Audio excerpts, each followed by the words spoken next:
This is Dr. Ron's Words of Wisdom. Words on leadership, goal setting, productivity, and a whole lot more. I trust that you will consider this like your vitamin or supplement for your heart and mind.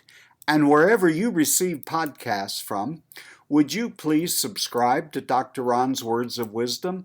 Leave a rating and a brief written review. This will enable others to be able to locate this podcast. Please help spread the word around. If you'd like to get on my calendar to see if there's any possibility where I can come alongside and assist and help you as you unlock your dreams and move ahead, just go to drronblake.com/call, drronblake.com/call, and you'll get on my calendar and I will give you a call and we'll see what the possibilities are. I want to ask you a question today. What does investing in the next generation of leader look like? What does that look like? We hear a lot of talk about passing the baton, a handoff to the next generation. I've been in leadership for between 30 and 40 years, and obviously I have more leadership responsibility times in my rearview mirror than I do through my windshield, though I still have plenty of good years left, but it's gotten me to think about not just what do I want to be remembered for, what do I want to do, and what would I like to be accomplished, but how do I help set up the next generation of leader? Obviously, I've worked in the not-for-profit and in the Christian and the church world for most of my adult life, and therefore I'm very interested in that subject of how do I pass along and help develop and help to encourage and cooperate with the next generation of leaders. That's what I want to be at. What does the next generation leader look like? Now, here's one thing that has been true of all generations. None of us have exactly performed, looked like, thought like, acted like, executed like the people who came before us. I'm sure that when they passed the baton off to me in late 1981, there had to be some fear and trembling in the hearts and minds of those who were in leadership in my organization. I think they had to have a thought every once in a while. I'm wondering if this is really going to work. It seems that we all are infected with a bias that no generation is really like our generation. So, as we think about legacy, significance, and making a difference, we have to begin to try to encourage, mentor, and not just mentor as in the idea that I have a lot of things that I could pass off to the next generation, but in reality, it is mutual learning. We really need, in order to understand our world better, listen to the younger leaders. We don't just have a lot that we can pass off to them and hand off to them. We can learn a lot that would help us to even be more effective in the years that we have left. So the question that I really want to come back to is, what are the traits, the attributes, what is it I'm looking for when I'm looking for a next generation leader that I can come alongside and assist and help and mostly be a cheerleader and an encourager to? Well, the very first thing that I'd have to say is I look for someone with drive. Now, there's always these ideas that the generation that you are a part of is the generation that really had a lot of drive and enthusiasm, and let me use a made-up word, spizzerinkdom. But I look for drive and motivation. Now, it is true, it may look different than it did in my life. It may sound a little bit differently than what I sounded like.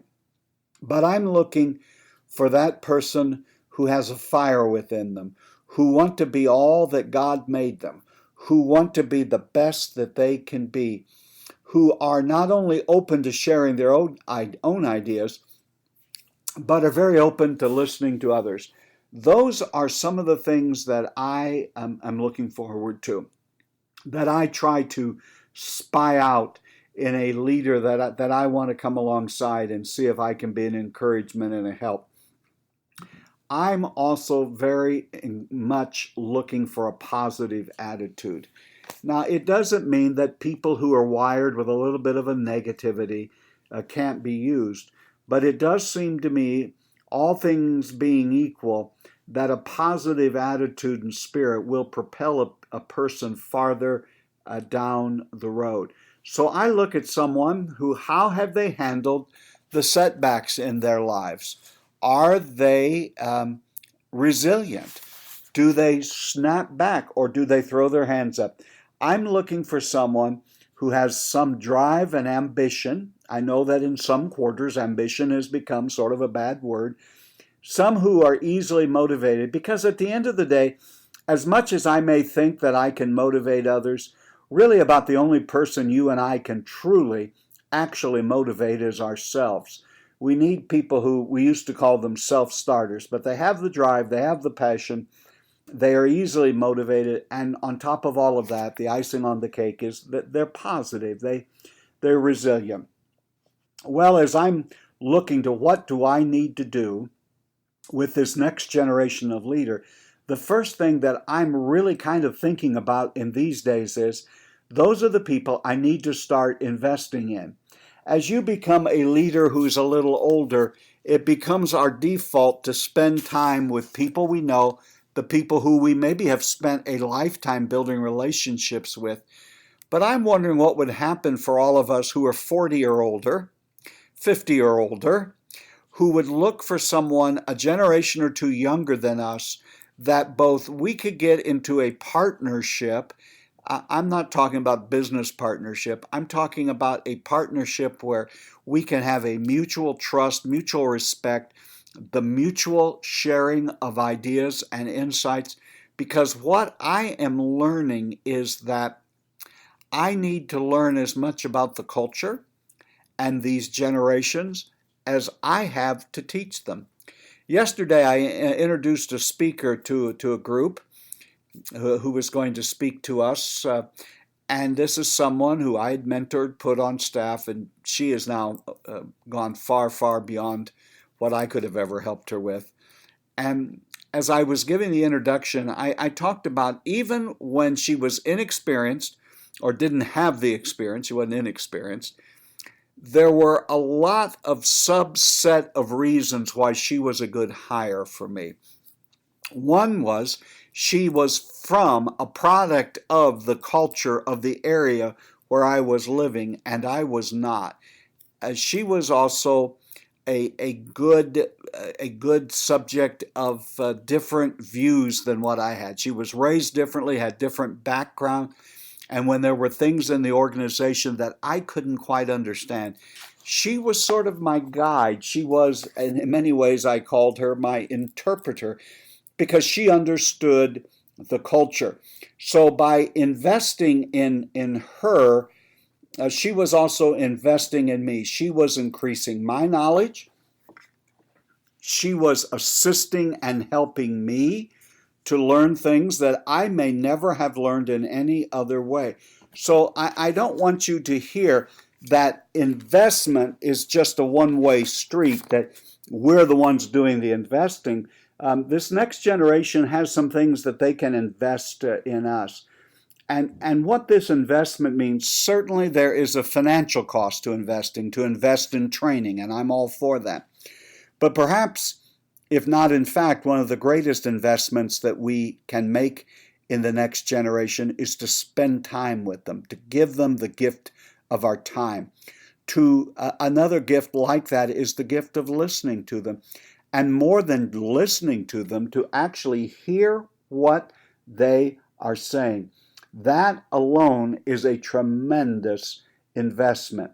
Now I know you and I, many of you are listening, we've been around the block, we've had a lot of experiences, and certainly we can invest a lot of lessons that we learned through the School of Hard Knocks. But remember, there is a return on investment on both sides. And anytime I have been in these relationships, I have also learned much. The other thing that I think that we can do for the younger generation is to believe in them. It's easy to make fun of the differences in generations, but I think it's a wonderful thing to just say, I want you to know I believe in you. I see that you have unlimited potential and that you can really make a difference. Most of us are where we are today because someone who didn't have to stopped, took the time, invested in us, and believed in us. And their believing in us really made a all out of proportion difference to our life.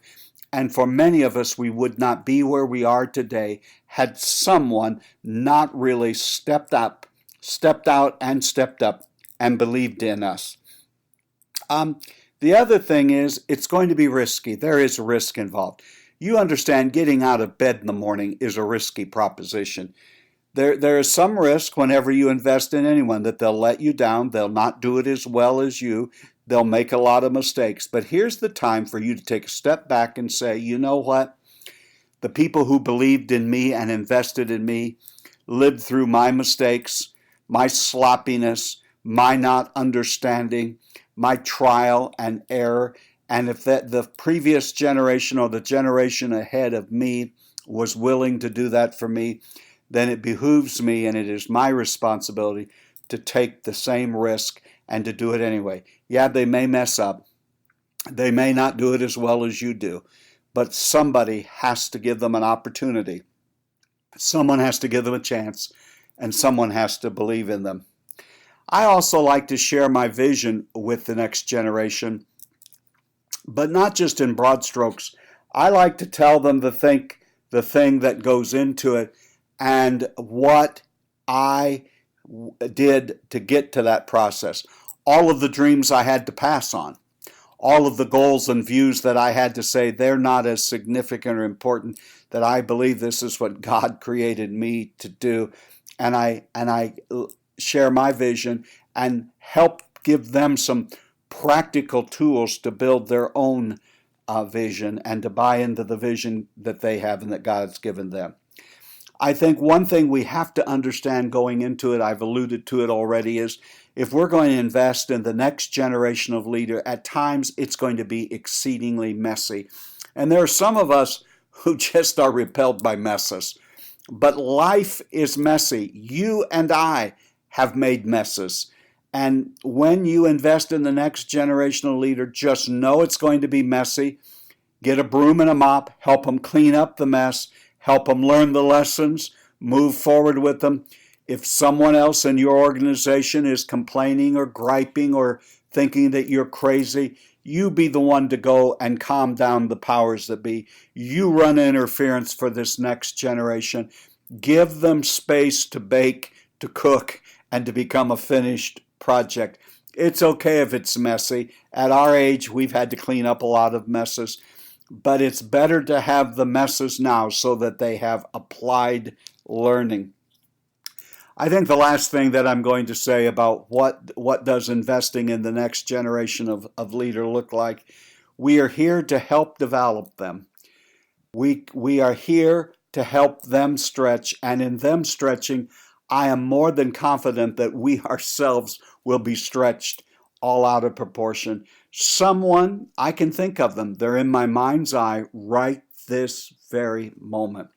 Men and women who believed in me, gave me a chance when I more than likely did not deserve a chance. They put me in situations that stretched me in ways I didn't even know I could be stretched.